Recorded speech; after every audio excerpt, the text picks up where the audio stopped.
You're listening to the Angry Marks Podcast Network. Hey, this is Cole Cabana, and you are listening to the Angry Marks Podcast. You are an Angry Mark, and you are listening to a podcast.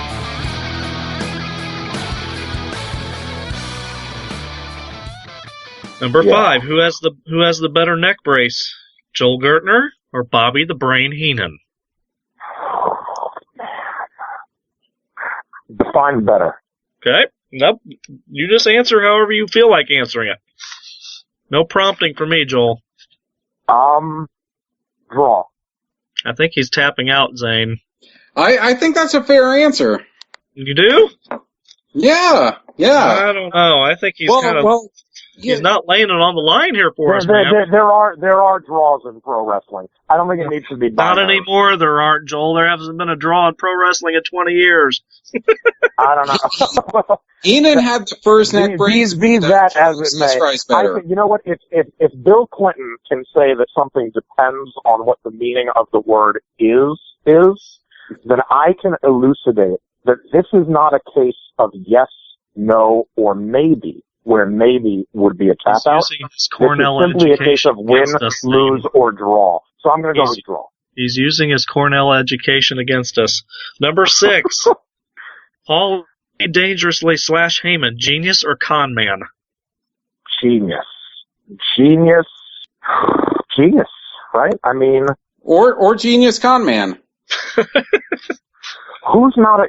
You know what? Mother Teresa, for all that she did for the world, never was a CEO, never ran a business, not even a lemonade stand. Doesn't make her a bad person, but what I mean to say is that sometimes I think everything Paul Heyman might have said to any given ECW talent or anybody that he might have been working alongside with, anything he might have said, I think he meant and wanted to happen. And I think for every promise he made, he not only wanted that promise to come true, but he wanted 2 or 3 more on top of it, and he wanted to continue to grow the brand in a very, very hostile environment. So I don't know, honestly, if you could have run ECW as a number 3 brand and allowed it to get to the levels it got to, when right now wrestling would have, a hard time sustaining as strong a number 3 brand. Not to say I don't want it to happen. I wish there were 5 big companies out there, right? But ECW might be, since the AWA, the biggest number 3 brand there ever was. And with the ways that it was different from the AWA and what it was predicated on, I think there had to be a little bit of con man, a little bit of schemery, a little bit of chicanery, a little bit kind of evil genius, a little bit of Raymond Reddington from the Blacklist. All right, that's a great show. There needs to be a little bit of, or else ECW wouldn't have worked. And, he could have run it as a Mother Teresa and as a patron saint to all that was good in the world, but without being crafty, cagey, and wily. It would have never been, the little engine that could. It would have simply been the island of misfit toys. It would have been a very small island, and it would have disappeared within months.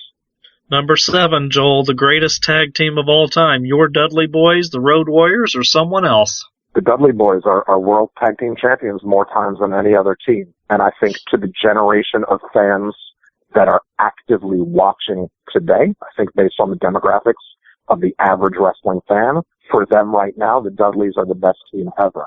But if you want to compare them against the Road Warriors or the Midnight Express, the Hart Foundation, Demolition, the Rockers, the Rock and Roll Express, or anybody that I'm leaving out, the British Bulldogs, that can only be done, if they were to, go head up and do battle against each other. And unfortunately, in many, if not all of those cases, that won't happen because they're not contemporaries. So it's that similar question that's almost impossible to answer, like, who's better, for example, Mike Tyson or Muhammad Ali? In a way we'll never know, right? But for today's wrestling fans, I think right now the Dudleys or Team 3D for sure. Question number 8. Hottest babe in ECW was? They were all hot. I mean, that's like asking... The hottest, Joel? Oh my God. I can't. These women are, for example, it's a family, so these women are my sisters, right? So Are you tapping out Joel Gertner? You know what? They were all hot ass, right? So let's do this. I'll accept that on this one question out of 10 that I'm tapping out. If instead of calling it tapping out, we can call it tapping that ass. then I'll tap that out. Well, I'll answer for you, Francine. That's a good answer. Have trouble disagreeing. Number 9, Joel, the better promoter to work for, Paul Heyman or Jeff Jarrett? Can't compare. That's a different kind of non-comparison than the Dudleys and the Mike Tyson Ali example, in the sense that I only worked for TNA on 3 different days in my life, and I was with ECW for over 5 years. Didn't work very closely with Jeff at all. Spoke with Jerry quite a bit before I first came in, before the first show. We had a conversation on the phone that was very substantive, and he was a great guy to talk with and to learn from. But it was really, you kind of got a script, you worked with the people you were working with, maybe somebody in creative, like an agent for that segment. But honestly, believe it or not, even having worked there, 3 times or whatever, the most of it was with Jerry Jarrett on the phone. Didn't have much interaction with Jeff. Didn't have much interaction as far as, creative, banter and input back and forth with Dixie.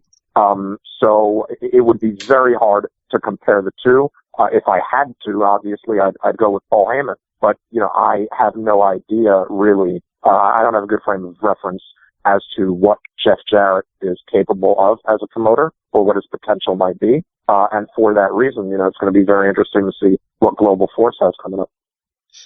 And your final question in the kick out or tap out, Mr. Gertner. The most difficult talent to work with in ECW was? Most difficult talent to work with in ECW was? Gosh, there's got to be somebody. Can't think of anybody. Got to tap out on that one. All right, very quickly, Kevin. We got one question from the fans out there, and then we've got to move along. What is it, Kevin? One of our very loyal listeners, one Mr. Ricky Curon, wanted to know if you remembered taking a road trip to Tarboro, North Carolina for Extreme Wrestling Live in September of 2001, and what you thought of the town and of Tarboro High School.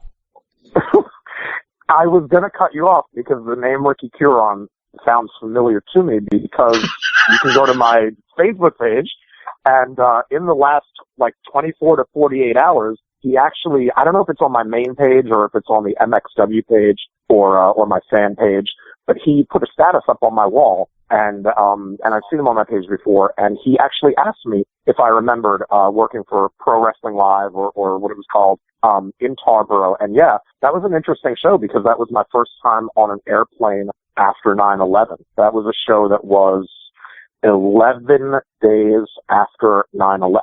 I did a wrestling show up in Connecticut that I drove to the Saturday that followed 9/11. But then the following Saturday, September 22nd, which would have been my birthday weekend in 01, Tarboro, North Carolina, and I flew into Charlotte. And I do remember that show. It was a fun show to be a part of, and I remember thinking how good it was to get away from some of the stuff, some of the serious stuff that was here, and how cool it was that people could go out and have some fun and enjoy the show. I remember the building a little bit. I remember being in the locker room and some of the people that were on the show. But what I remember most was just some of how surreal it was to travel by air so soon after 9/11. And yeah, that was a really interesting time. Greg Price promoted that, and it was a lot of fun. Joel Gertner, it is a privilege and honor to be able to speak with you this evening. We have a million questions that we could continue asking you, but we won't. Hopefully we can have you again on the show another time. That'd be great. Very cool. Joel Gertner, thank you for joining us tonight. We appreciate you coming in last minute and helping us out, buddy. You're welcome. Thanks a lot, guys. Have a nice night, bud. Everybody check out So Damn Soda. That's right. The quintessential stud muffin, Joel Gertner. You've been listening to the Undisputed Wrestling Show on AngryMarks.com. If you like what you hear, new shows air live every Tuesday, 9 p.m. Eastern, 8 Central. AngryMarks.com/chat. For upcoming guests, visit UndisputedWrestlingShow.weebly.com.